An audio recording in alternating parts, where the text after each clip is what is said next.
Hola, bienvenidos a otro programa de Atando Cabos. Y bueno, un saludo muy especial a los que nos ven en Hondón, en Monforte y por supuesto a los que nos ven aquí en Aspe.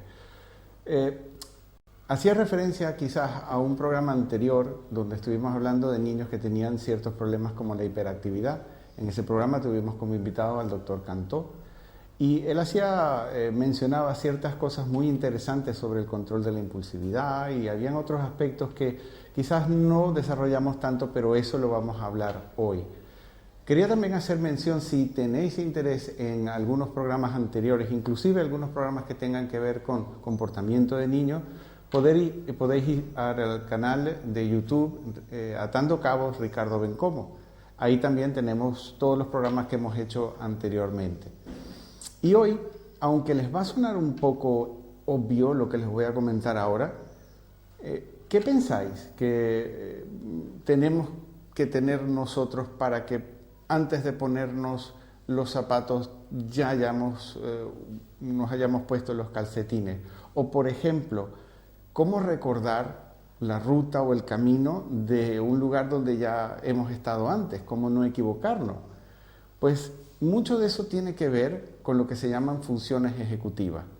Esas funciones ejecutivas ya las comentó un poco por encima en el programa anterior el doctor Cantó, pero hoy precisamente queríamos ampliar un poco más sobre esa información y para eso tenemos en compañía hoy como invitado en Atando Cabos a Jonathan Molina, psicólogo clínico infantil, que nos va a hablar un poco también de esas funciones ejecutivas.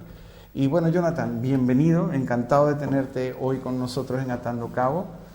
Y ¿podrías empezar un poco explicando a qué se refieren las funciones ejecutivas?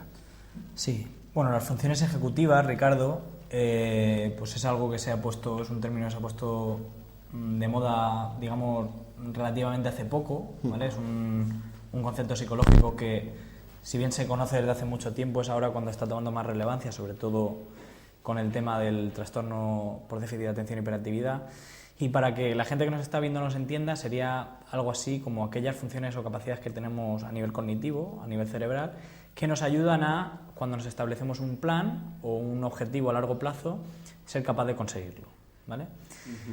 Ese tipo de funciones ejecutivas, por poner un símil, sería aquello que es muy potente en gente como, por ejemplo, un manager, ¿vale? Un manager de una gran empresa, esa capacidad de ser capaz de analizar un problema, analizar distintas soluciones, poner en marcha un plan que yo creo que es el más favorable, evitar todas las distracciones y centrarme únicamente en ese plan, ejecutar el plan, automonitorizar, es decir, ir controlando que lo que yo estoy haciendo sigue por el plan que yo me he trazado anteriormente. Si no es así, tener la capacidad de volver a mi plan y cuando acabo de solucionar ese problema, ser capaz también de autoevaluarme y ver si esa solución que yo me había planteado realmente ha solucionado mi problema o no.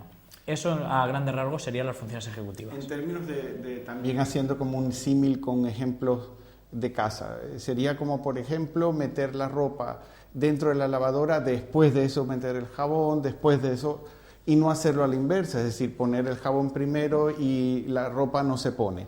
Es decir, todo aquel comportamiento que tenga un orden, saber realizarlo en ese orden. Efectivamente.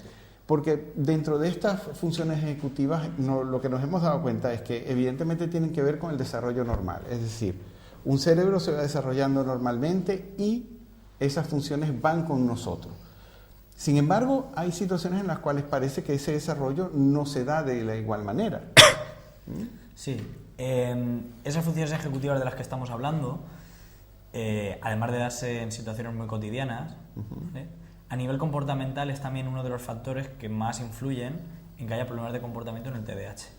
De hecho, se piensa, los últimos modelos que explican por qué un niño o una niña desarrolla un trastorno por déficit de atención por hiperactividad, uno de los modelos que más auge está teniendo es precisamente el modelo de las funciones ejecutivas, en las que dice que precisamente el no ser capaz de activar esas funciones ejecutivas hacen al niño actuar de manera impulsiva. Exacto. Vale. No inhibirse. Entonces, esas funciones ejecutivas se sitúan en una parte determinada del cerebro y es una parte muy sensible al desarrollo. Esa parte es el lóbulo frontal que es, digamos, la parte más que conlleva la parte más de razonamiento, de planificación, de secuenciación, etcétera. Y es una zona, como te decía, muy sensible al desarrollo. Uno de los factores que justifica que esta teoría está en lo cierto es que muchos niños, por ejemplo, con bajo peso al nacer, con prematuridad, con un embarazo en el que la madre ha podido consumir tóxicos como tabaco, incluso plomo por los alimentos, provocan un menor desarrollo de la corteza prefrontal, y normalmente esos niños tienen un alto riesgo de, cuando son más mayores, desarrollar un trastorno por déficit de atención y hiperactividad, precisamente por esa falta de desarrollo en las funciones ejecutivas. ¿Y cómo podríamos ver eso en un crío? Es decir, ¿cómo se manifiestan, ¿no? en un niño o una niña? Pues tendríamos, digamos, distintas edades, ¿vale? Niños que de 0 a 3 años, por ejemplo, que sería una buena manera de ir identificando ya pequeños rasgos, aunque no sería nada definitivo, pero niños que pues, suelen llorar habitualmente, niños muy activos, niños que normalmente son malos comedores, niños con una baja tolerancia a la frustración, niños que no son capaces de estar haciendo una tarea tranquila, como por ejemplo montar un puzzle. Son pequeños indicadores de que puede haber una falta de inhibición, es decir, no son capaces de parar ese primer comportamiento, esa primera idea que les viene a la cabeza y planificar otras que le van a suponer un mayor beneficio. En cambio hacen lo primero que se le ocurre. El ejemplo más claro es una discusión de un niño con una mamá y el niño pues, se le ocurre por la rabia tirar un vaso al suelo. ¿Vale? Una persona o un niño que tenga pues, un desarrollo de funciones ejecutivas adecuado, digamos que esas funciones ejecutivas se activarían y dirían: no tires el vaso, porque si lo tiras, las consecuencias que vas a tener es que tu madre se va a cabrear, te va a castigar, no vas a conseguir lo que quieres, etcétera, etcétera. Por tanto, ese niño trazaría otro plan y actuaría en base a eso, es decir, en no tirar el vaso. Un niño con TDAH directamente no es capaz de inhibir esa primera conducta que le viene a la cabeza, como un niño de desarrollo típico, y tiraría el vaso. Eso es un poco el resumen. Y si hablamos de niños que ya están en edad escolar, por ejemplo, niños que ya empiezan a estar 4 o 5 años, ya empiezan a tener esa interacción con los maestros, ¿cómo se manifiesta, por ejemplo, ya en el ámbito escolar, que un niño pueda tener estas dificultades en áreas de las funciones ejecutivas? Pues mira, Ricardo,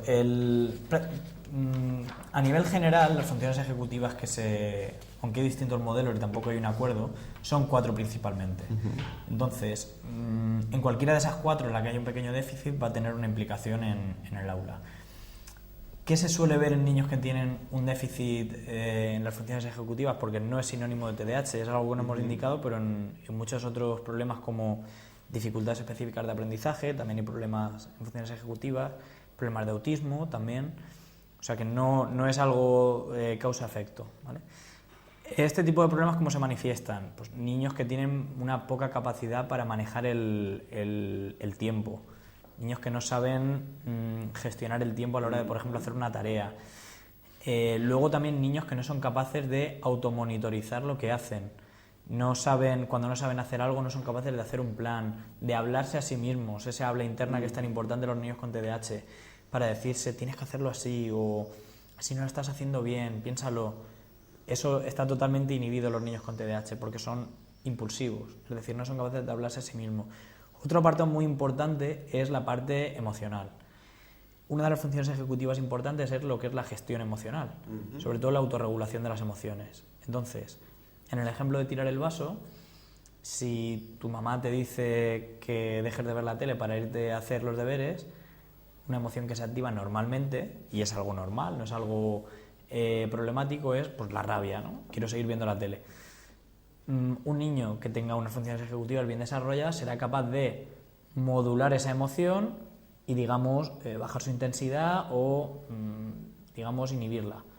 Un niño con problemas de este tipo no va a tener esa capacidad. Entonces, la parte emocional es muy importante. Niños que no son capaces de gestionar sus emociones, que cuando tienen una emoción no son capaces de inhibirla, de modularla en función del entorno, niños que no saben identificar qué emociones sienten, ¿vale? Y algo muy importante también es la motivación. que se incluiría la parte de la emoción. Niños que no son capaces de hacer una tarea si no hay una motivación extrínseca, es decir, un premio, un refuerzo, si no hay algo de por medio. Eso es un rasgo muy característico. Tú hablaste de dos cosas que tienen que ver con la planificación, por un lado, que evidentemente que cuando un niño no es capaz de planificar tiene serias dificultades para mantenerse en una tarea fija. Y también hablaste de la gestión del tiempo. Sin embargo, también incluyen en estos aspectos pues, problemas a nivel de la memoria, ¿no? En cuanto a los niños que tienen dificultades para memorizar información, para memorizar contenido, ¿no? A nivel escolar. Y también problemas de lenguaje, del aprendizaje de la lectura, el aprendizaje tanto de la lectoescritura, que son dos aspectos. Entonces, claro, fíjate que estamos hablando de una situación en la cual los niños van desarrollando no solamente una problemática, sino hasta cierto punto un retraso en función de otros niños. Sí, claro, este tipo de problemas no es algo benigno. Quiero decir, es un problema que es trabajable, luego lo hablaremos, pero es un problema que tiene muchas implicaciones, porque las funciones ejecutivas tienen una proyección en la vida diaria, como tú comentabas, en la capacidad de planificar, de ser capaz de establecer una meta a largo plazo y trabajar para ella, ¿vale? Y no simplemente actuar de manera cortoplacista. Un niño que tenga estos problemas, el ser capaz de planificarse, hacer un trabajo que me han mandado para entregar dentro de mes y medio, eso es imposible. Inclusive, perdona, ¿se podría incluir dentro de esa dificultad de planificación el que tú le digas a un niño, mira, vamos a hacer un collage, vamos a hacer un recorte, y que él no sepa o ella no sepa que necesita cartulina, tijera, goma, rotuladores? Es decir, le costaría inclusive organizar esa tarea. Claro, porque incluso en la tarea más sencilla, que es un collage en este caso, él necesitaría activar muchas cosas. Primero, tengo que saber qué tengo que hacer. Tengo que activar un plan. ¿Cómo exacto. Lo voy a hacer? ¿Cómo voy a secuenciarlo en el tiempo? Mientras voy haciéndolo, posiblemente cometa errores.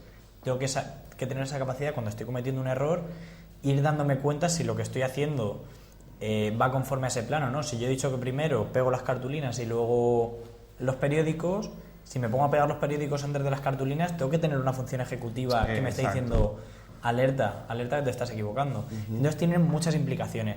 También uno de los problemas en cuanto a los problemas a nivel académico, que aparecen mucho en el TDAH, de hecho es uno de los trastornos que más aparece junto con el TDAH, las dificultades de aprendizaje. Hay algo muy importante y es la parte de la motivación. Es decir, los niños son mucho menos capaces de hacer tareas monótonas, por ejemplo, una secuencia de 15 sumas. Es una secuencia a priori monótona para un niño. Pues un niño que tenga problemas de este tipo va a ser menos capaz de automotivarse a sí mismo, en el sentido, venga, voy a hacer las sumas pues para que me salgan mejor, o para que mi madre esté más contenta, o para que la profesora... Van a tener muchos más problemas de ese tipo. De hecho, se han hecho muchos estudios estudiando el papel de la motivación, y se ha visto que cuando se hacen dos grupos de niños, unos con problemas de este tipo, de TDAH o en funciones ejecutivas, y otros niños con desarrollo típico, cuando se les manda una tarea muy aburrida, rinden mucho peor los niños con TDAH.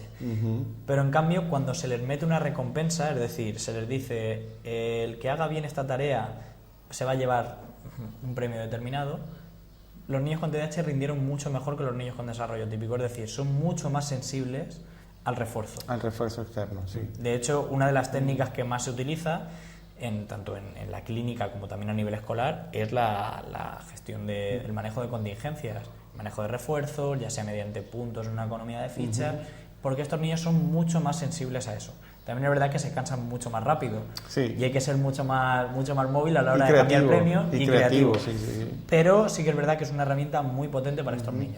Entonces, podríamos decir que en algunos de estos casos, porque claro, cuando las personas ven, o los padres ven, o los maestros ven que hay un niño o una niña, como tú estabas comentando, que ante un trabajo de 15 sumas, pues les cuesta un montón o se desmotivan muy rápido por el volumen de trabajo, que no es solamente una cosa de motivación y ganas de hacer, sino que también existe, me imagino, dentro de este proceso, hasta la propia frustración del niño al verse incapaz de poder lograr terminar una tarea, ¿no?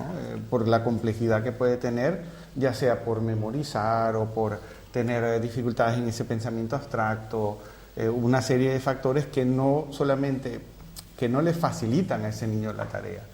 Sí, uno de los problemas es que primero, en general, la falta de formación del profesorado a la hora de conocer este tipo de trastornos, y yo creo consecuentemente a eso es que muchas veces se le atribuye una intencionalidad al niño. Exacto. A la hora de no quiere hacer, se comporta de esta manera, no quiere atender, ¿vale? Muchas veces incluido como si fuera posicionista cuando no lo es. Eso es. En absoluto. Entonces, realmente hay que valorar, obviamente habrá niños que lo hagan de manera intencionada, y la labor tanto del profesional como del maestro, pero yo creo que hay que considerar a este tipo de niños, en cierto sentido y obviamente sin alarmar, como un niño que tiene una especie de discapacidad, como una persona que necesita una muleta para andar correctamente. Estos niños necesitan, su muleta son pues adaptaciones dentro del aula, la enseñanza de habilidades como las autoinstrucciones, la capacidad de resolución de problemas, la capacidad de inhibición. Esas son las muletas de estos niños. Entonces, claro, no le podemos pedir a un niño que sin darle esas muletas rinda de manera habitual. La manera de funcionar de la mayoría de colegios, o las metodologías que se utilizan, son metodologías muy pasivas para el niño, sobre todo en educación primaria. Cuando el niño pues se sienta en su pupitre, se sienta, simplemente escucha lo que el profesor dice. Esas metodologías son poco motivantes, por tanto no facilitan el correcto desarrollo a nivel escolar de estos niños. De hecho, en países donde hay unas metodologías que son mucho más participativas, trabajando en grupos, trabajando de manera más dinámica, trabajando mediante metodologías de inteligencias múltiples, se ve que hay menos niños con TDAH. Hay dos cosas que creo que también son interesantes de comentar hoy. Una sería, ¿qué aspectos pueden ayudar a los padres para que se den cuenta de que existen algunas dificultades con sus niños? Y la otra también, ¿qué aspectos pueden ver los maestros también referidos a lo mismo? Es decir, ¿cómo pueden detectar primeros síntomas, primeros signos? Diferenciando esto de lo que hemos comentado Jonathan y yo ahora, que no se trata simplemente de una desmotivación, que no se trata simplemente de que es un chiquillo o una chiquilla gandula o gandul, sino que hay algún problema, de que hay alguna situación en la cual se repite en el tiempo y a pesar de que se trate de motivar, de incentivar, el problema persiste. Entonces, es una de las cosas que yo creo que sería interesante si pudiésemos comentar esos primeros síntomas. Hay que tener en cuenta también, al respecto de qué señales son alarmantes o no, exacto, que como hemos dicho al principio, las funciones ejecutivas están en constante desarrollo porque dependen de una zona cerebral que está en constante desarrollo. No hay mucho acuerdo, pero más o menos se estima que alrededor de los 11 o 12 años la capacidad ejecutiva ha llegado prácticamente a su culmen, ¿vale? Es parecida a la que va a tener el niño en la edad adulta. Con esto quiero decir que muchos comportamientos van a ser normales en función de cómo le toca a ese niño, por la edad que tiene, tener su lóbulo frontal, por decirlo de alguna manera. Entonces, que un niño de 2 años sea impulsivo es totalmente normal, claro, porque todavía esa zona no está del todo desarrollada. Sí que es verdad también que, por ejemplo, niños de muy pocos meses ya son capaces de inhibir conductas. Cuando un niño está haciendo algo de manera reiterada y no consigue lo que quiere, pues ya sea, no sé, tocar algún objeto para que ese objeto le dé una respuesta, con algún juguete o cualquier tipo de cosas, muchos niños ya son capaces de ir inhibiendo conductas, ¿vale?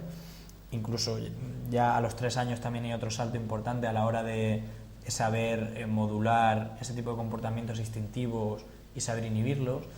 Entonces, en la primera etapa infantil es complicado el encontrar esos indicadores y saber que son diferentes a lo normal para el grupo de edad, ¿vale?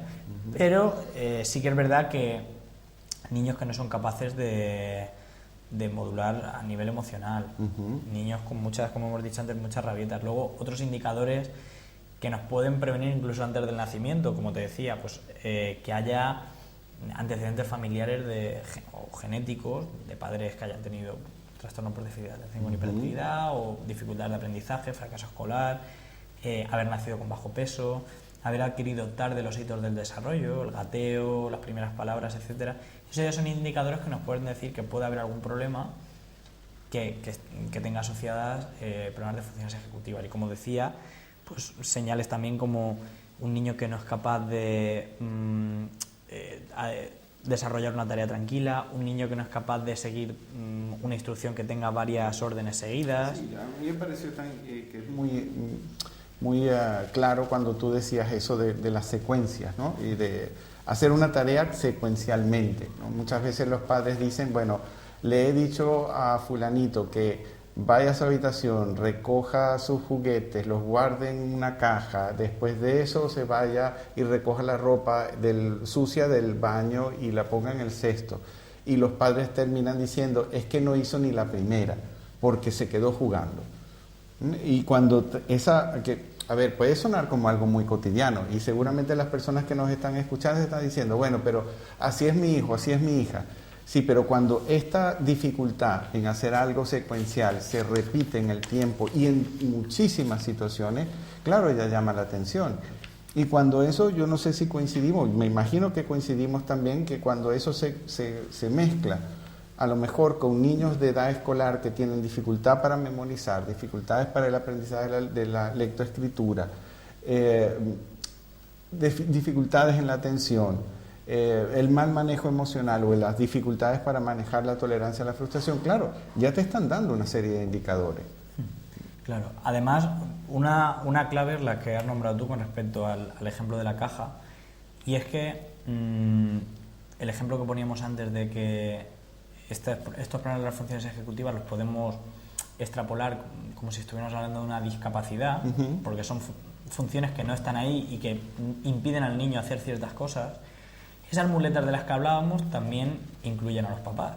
Entonces, si mi hijo, por cualquier motivo, no es capaz de seguir una instrucción con más de 5 órdenes seguidas, también es labor tanto del colegio como también en la práctica clínica el hacer esa parte de psicoeducación, de explicar a los papás este problema e intentar trabajar con ellos adaptaciones también en casa. Pues exacto. Dar las instrucciones de una en una, que es algo totalmente básico, el poder trabajar con los niños en casa actividades que potencien este tipo de funciones, que creo que luego tendremos tiempo para comentar algunas cosas que se suelen hacer.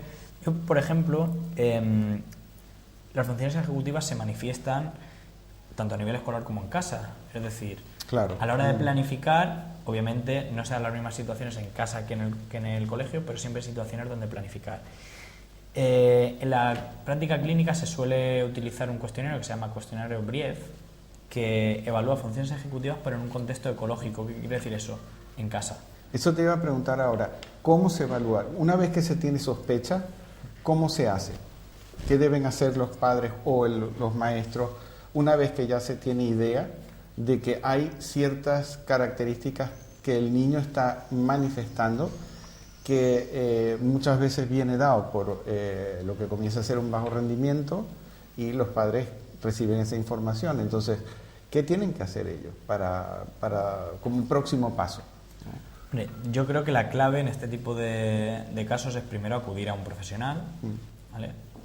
Un profesional que además conozca, que sea más o menos experto, claro, tanto en el trastorno, si es el caso, trastorno por déficit de atención por hiperactividad o una dificultad de aprendizaje, es decir, aquellos trastornos que puedan explicar ese déficit en funciones ejecutivas. Lo primero sería identificar de dónde viene ese déficit. Hay un problema de hiperactividad, hay un problema de autismo, hay un problema de dificultad de aprendizaje, hay un síndrome disejecutivo sin más, es decir, un niño que no tiene más problemas que pues, una pobre memoria de trabajo, una pobre capacidad de planificar, etcétera, etcétera, que también se puede dar de manera aislada, ¿vale? Entonces, yo me he traído un pequeño ejemplo. Bueno, a la hora de evaluar con el niño, digamos que se toman dos vías. por una parte, la vía de evaluación al entorno, padres, profesores, donde se toma información. Ahí se intenta primero dar un diagnóstico o establecer qué está ocurriendo ahí, y por otro lado también evaluar esas funciones ejecutivas y cómo se están manifestando en el contexto. Ahí decías la visión ecológica. Ecológica era porque incluye muchos miembros que están involucrados con el Eso niño. es. Tienes una visión muchísimo más completa. Claro, no es lo mismo que si te quedaras con esa segunda rama de la que te hablo. Esa primera rama sería la evaluación a padres, profesores, y la segunda sería la evaluación con el niño. Con el niño lo que se suelen hacer son pruebas que se llaman de laboratorio, pues pruebas experimentales como cancelación de figuras, es decir, ante un modelo tachar todas las que sean iguales, por lo tanto estás pidiendo una tarea de atención, de inhibición de distractores. Un niño que tenga problemas en funciones ejecutivas va a tener muchos problemas para hacer esto, también porque es una tarea aburrida, no puede activar su motivación intrínseca porque no la tiene, ¿vale? Ahora pasaremos a esa segunda fase, pero yo sobre todo me gustaría destacar esa primera fase, es decir, qué señales pueden tener los papás para saber que puede haber problemas, ¿vale? Yo me he traído una pequeña lista de algunas escalas que mide esa prueba Brief que he nombrado antes, que lo que hace es evaluar dos tipos de funciones ejecutivas. Se llaman las funciones ejecutivas calientes o HOT, que son las que más se dan en problemas de hiperactividad pura y dura, niños muy hiperactivos, muy impulsivos, que tienen una manifestación más comportamental, de problemas de comportamiento. Y luego están las funciones ejecutivas cold, frías, que son las que más se dan en problemas o bien de dificultades de aprendizaje o bien de TDA tipo inatento, donde no es tanto la manifestación del comportamiento lo problemático, sino a nivel cognitivo, ¿vale? A ver, vamos a ver. Entonces, pues algunas escalas que he recogido. La escala de inhibición. Pues algunas preguntas que se hacen a los papás es: ¿actúa de forma descontrolada en grupo? Ya sea en fiestas de cumpleaños, en recreo. Pues el papá valoraría del 1 al 5, creo que es en este caso, con qué frecuencia se da ese comportamiento en el niño. ¿Interrumpe a los demás? ¿Se levanta cuando no debería hacerlo? Esas tres preguntas son ejemplos del factor inhibición. Un niño que haga todo este tipo de conductas se supone que tendrá una capacidad de inhibición más bajita. Y haciendo la aclaratoria para las personas que nos están escuchando y viendo, no es que lo hagan una sola vez, es que esto debe ser algo constante, casi en cada situación y más o menos con una frecuencia bastante alta. Eso es. Por eso normalmente las escalas se gradúan del 1 al 5, donde el papá dice, pues se da algunas veces, pues del 1 al 5 a lo mejor sería el 2. Bastantes veces, pues a lo mejor sería un 4. Es una manera también de graduar esa conducta.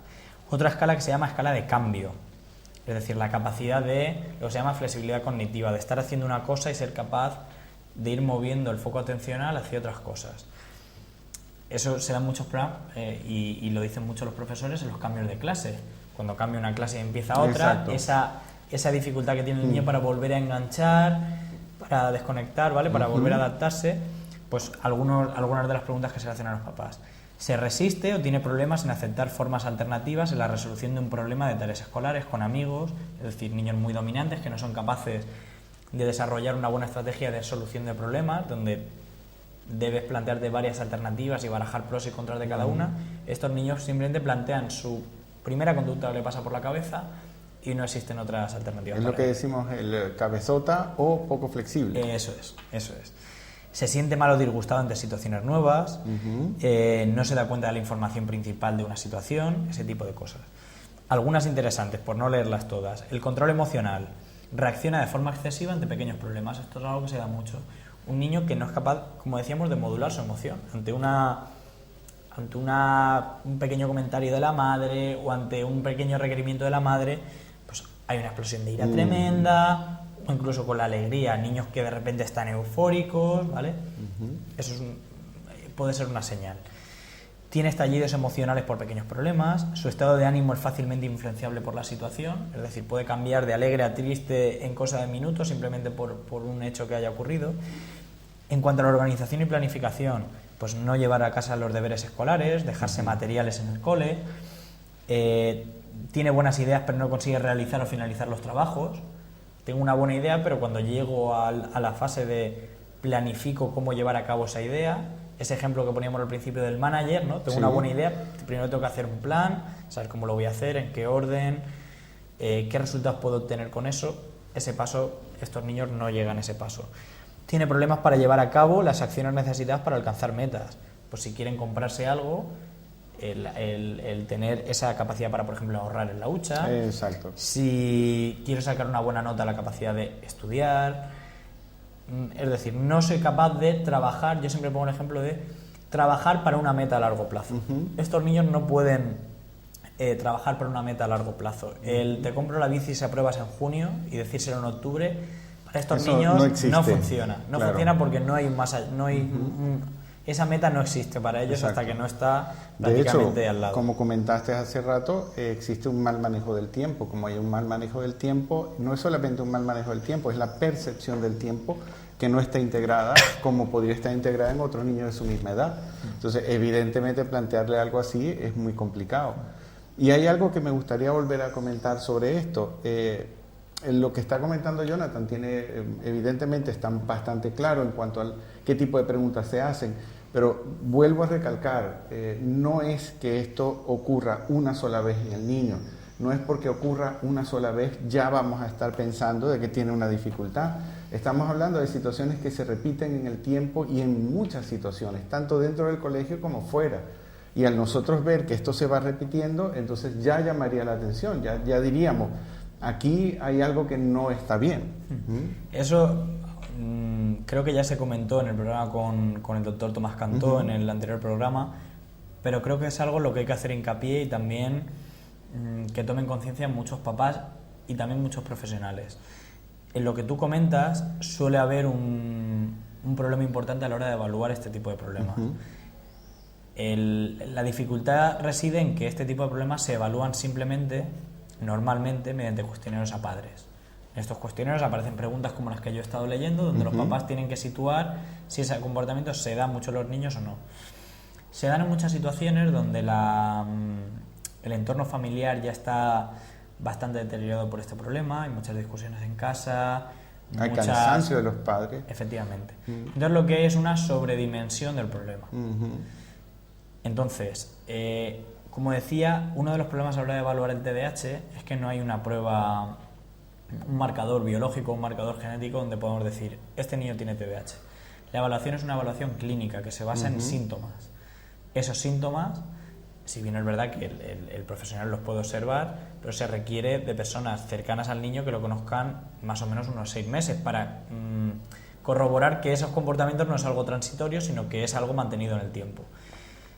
Lo que te decía es que cuando un profesor está harto de un niño, entendamos lo de harto, es decir, cuando todos los días tiene que ponerle notas en la agenda, cansado de... Sí, cuando además los papás también, normalmente se da una acentuación o una sobredimensión, ya sea intencionadamente o no, de esos síntomas. Claro.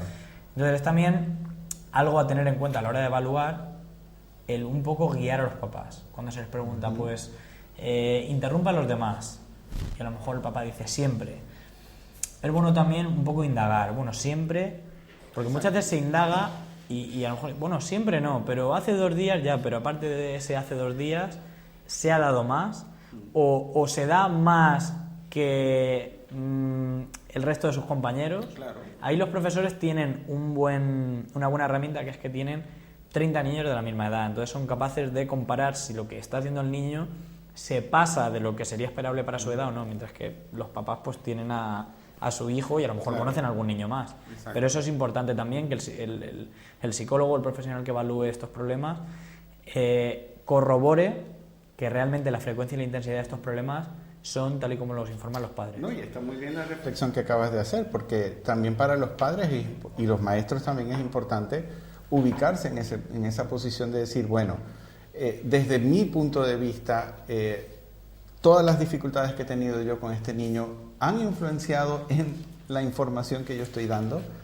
Es realmente tan frecuente lo que yo estoy observando, para diferenciar los niños que tienen problemas con los que no tienen problemas. Lo que sí es significativo y evidentemente que es importante es que cuando se detectan estas situaciones, como dijiste esto hace rato, es importantísimo poder derivar a estos niños a un profesional para que comience una evaluación real y poder alcanzar, muy importante lo que dijiste, si más o menos hacia los 11 años está más consolidada esas funciones ejecutivas, evidentemente que mientras más temprano se pueda empezar a hacer un trabajo para estimular y equilibrar esas funciones, pues mejor. Porque si no vamos a tener un chaval, un niño que va a pasar a ser adolescente con unas dificultades ya adquiridas. Y por ahí se puede hablar sobre fracaso escolar. Sí, hay que aprovechar esas etapas de plasticidad cerebral que se llama, donde el cerebro es mucho más moldeable y trabajar. De hecho, muchas investigaciones, nombro las investigaciones porque tú que también te mueves en el mundo de la investigación, creo que nos tenemos que basar en las investigaciones para saber, primero para entender el problema y segundo para saber qué cosas funcionan y no funcionan en la intervención con estos niños. Y se ha visto que el trabajo en las funciones ejecutivas, cuando se hacen pruebas tomográficas del cerebro, se ve que los niños, o sea, el cerebro de los niños, después de un entrenamiento cognitivo en funciones ejecutivas, su cerebro cambia. Y esas partes que no están maduras y que están provocando gran parte de esos problemas, maduran y crecen. Por tanto, tiene sentido trabajar las funciones ejecutivas de esta manera, porque la ciencia nos está diciendo que somos capaces de cambiar el cerebro desde fuera. Exacto. Entonces es importante también tenerlo en cuenta. Un poco para cerrar el programa de hoy con esa reflexión que acabas de hacer, yo creo que es importante comentar que no se trata de porque muchas veces las personas dicen, no, pero es que están inventando nuevas cosas como nuevas enfermedades. No se trata de nuevas enfermedades, se trata de mejoras en los procedimientos de investigación y de estudio que nos ofrecen más información de cómo funciona el cerebro. Entonces, en este caso, pues esa es una de las razones por las cuales hoy en día hablamos sobre funciones ejecutivas. Y bueno, ya me gustaría cerrar este programa con la idea de, primero, invitarte a otro programa, porque yo creo que tenemos mucho más que comentar sobre las funciones ejecutivas. Hay más temas y me gustaría mucho que explicaras después en otros programas, pues ya parte de cómo trabajas tú directamente con un caso, inclusive poner un caso como ejemplo para que las personas puedan realmente tener una idea de cómo es eso, ¿no? Y mientras tanto, de verdad, Jonathan, agradecerte muchísimo la presencia, tu prestancia de estar aquí hoy. Bienvenido, como siempre, y serás también en el futuro.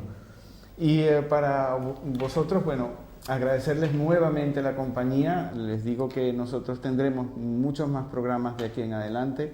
Atando Cabos va a estar presente y está presente en YouTube, en el canal que les comenté, de Atando Cabos Ricardo Bencomo. Y me queda solamente la invitación para la próxima vez, cuando estaremos hablando de nuevos temas muy interesantes, y espero que tanto este como los próximos les sea de su agrado. Así que hasta la próxima y como siempre quédense con nosotros, que hacéis muy bien, quedándoos aquí en ASPE TV. Gracias.